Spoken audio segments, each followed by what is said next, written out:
সন্দেশখালীতে একটা জিনিস ভাবুন, আপনারা সবাই সাংবাদিক, বিভিন্ন মহিলারা বলছে বা দু চারজন যে মহিলা যারা বলছেন, পার্টির লোকেরা আগে এসে দেখে যাবে যে কোন বাড়ির বউটা দেখতে সুন্দর, কে কম বয়সী, এইবার তার ঘুমকি চলে আসবে, তোমার বাড়ির বউ তুমি ছেড়ে দাও, নিয়ে চলে যাবে রাতের পর রাত, একদিনের জন্য না, নিয়ে গিয়ে ওই রাখতো পার্টি অফিসে, তারপরে ভোরের বেলায় ছেড়ে দিত। যে এখানে পার্টি অফিসে রাত্রি 1টার সময় ডেকে নেওয়া হয়, কাউকে রেপ করা হয়, সকালবেলা কার বাড়ির বউ এর বউ পছন্দ। আমি একটা কথা বলি, যে ভদ্রলোক, আমি যেটা বারবার বলেছি, যে ভদ্রলোক বা যারা ওখানে স্লোগান দিলেন, যারা ওখানে র্যালি করলেন, যারা বাস হাতে যেসব অসহায় মহিলাদেরকে দিয়ে বাস হাতে থানার সামনে বিক্ষোভ করালেন, এই যে মহিলারা যে বিক্ষোভ করালেন, একটা মহিলা জাতীয় কমিশন থেকে যারা এসেছেন, হিন্দিভাষী বা বাংলার জাতীয় মহিলা কমিশন থেকে যারা এসেছিলেন, দিল্লি থেকে যারা এসেছেন, কোন মহিলা সন্দেশখালীতে বলেছেন যে আমাদেরকে রেপ করেছে তৃণমূলের কোনো কর্মী বা নেতা? কেউ বলেননি, এই নিয়ে কোনো রিপোর্ট হয়নি। কিন্তু একটা সাজানো ঘটনা, কিছু ব্যক্তি বিজেপি এবং সিপিএম এর লোক, আমি দায়িত্বের সঙ্গে বলছি এবং বারবার বলেছি যে ওখানকার যে প্রাক্তন বিধায়ক, তিনি এই উস্কানিটা মূলত দিয়েছেন বিজেপিকে সাথে নিয়ে, ওখানকার স্থানীয় কিছু লোককে নিয়ে।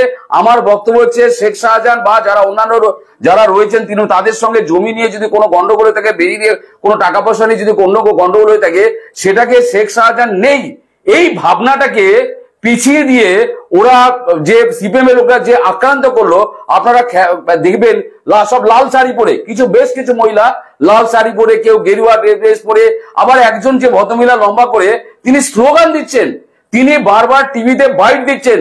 আমার বাড়ির আপনার বাড়ির কোনো মা বোন টিভিতে সরাসরি বাইট দিতে পারবে? টিভি দেখলে আমার পরিবার, আপনার পরিবার, যে কোনো সাধারণ মানুষ, যে কোনো সাধারণ মহিলা ঘাবড়ে যাবে টিভি দেখে। তারা রীতিমতো টিভিতে বাইট দিচ্ছেন, বলছেন যে কোনো মহিলাকে রাত্রিবেলা ডাকা হয় 10 বার। আমি বারবার বলছি, 6 মাস আগে ওখানকার এলাকা কাউকে বলতে পারলেন না, কোনো এসপি কে বললেন না, লোকাল থানাকে বললেন না।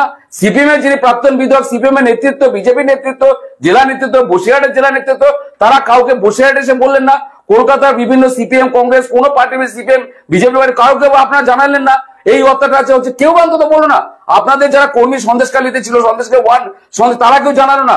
অথচ 3-4 জনকে দিয়ে যে তৃণমূলের যে বদনামটা, সরকারের বিরুদ্ধে যে বদনামটা করার চেষ্টা করলেন, এটা একদম খুব বাজে হয়েছে, নিন্দনীয় হয়েছে।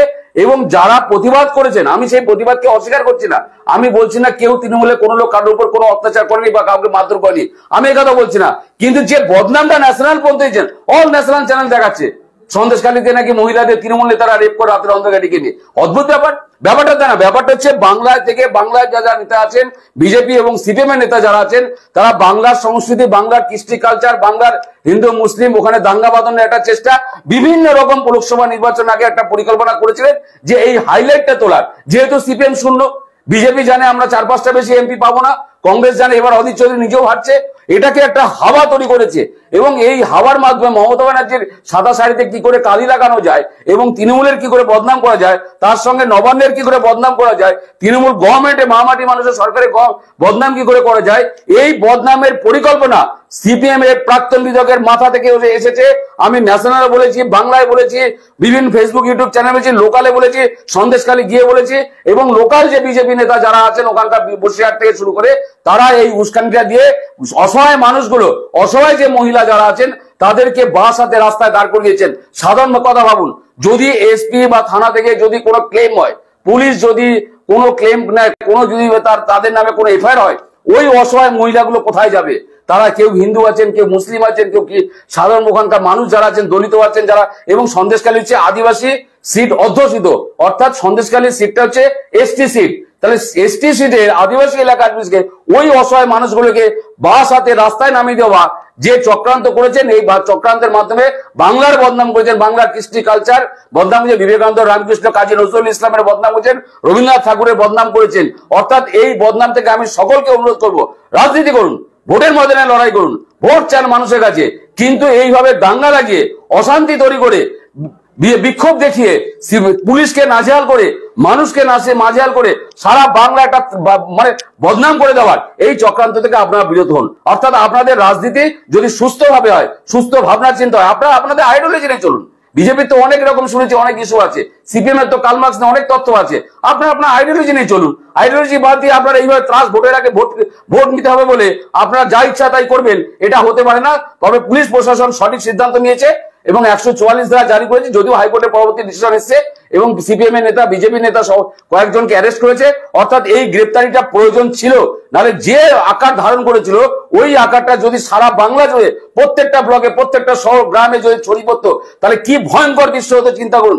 যে খেলা খেলেছে, নোংরা খেলা খেলেছে। অর্থাৎ আমি সকলকে অনুরোধ করব, রাজনীতি করুন, নোংরা খেলা খেলবেন না।